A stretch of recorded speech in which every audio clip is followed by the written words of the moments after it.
Hello everyone, welcome to PNYC education. आज एखादा reel टाकण्याच्या ऐवजी मी इंटरॅक्ट करू इच्छिते.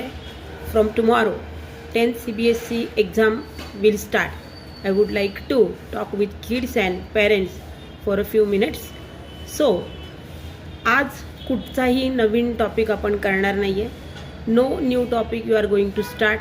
What ever you did in the last year, आज आपल्याला ते सगळं रिवाईज करायचं आहे. प्रत्येक चॅप्टरमध्ये असलेले फॉर्म्युलाज आपल्याला बघायचे आहेत आणि असेल इच्छा आणि वेळ तर आणि गरज तिन्ही महत्त्वाचं आहे. 4 किंवा 5 सम एका चॅप्टरमधनं आपण सोडू. परत मी माझं वाक्य रिपीट करते आहे, no new chapter for today. काहीही नवीन आज आपल्याला चालू करायचं नाही आहे. सगळ्यात महत्त्वाचं परीक्षा म्हणजे काय, what is exam.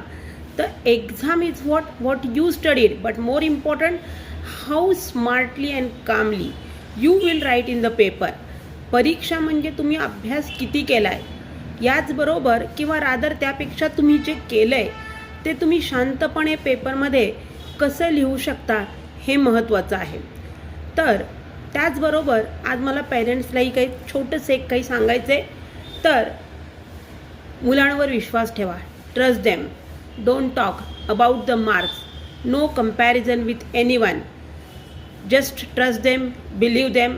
We all know that they will rock because the kids also enough mature and they also know the value of this exam.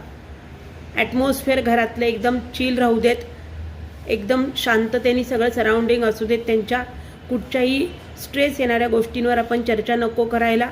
मुलं करतील आणि करणार आहेत ते. आणि सगळ्यात महत्त्वाचं मुलांकरता, take proper sleep at night. Minimum 6 to 7 hours. आज रात्री साधारणतः 9-10ला झोपा. पहाटे उठा. वाटत असेल तर काहीतरी रीड करा, अदरवाईज काहीच करायची गरज नाही आहे. जस्ट कूल चिल राहा. And last but the important thing that just once you enter the exam hall, just close your eyes for few seconds. Recall everything, you will rock. Trust in yourself and paper वाचा. Just read the question paper.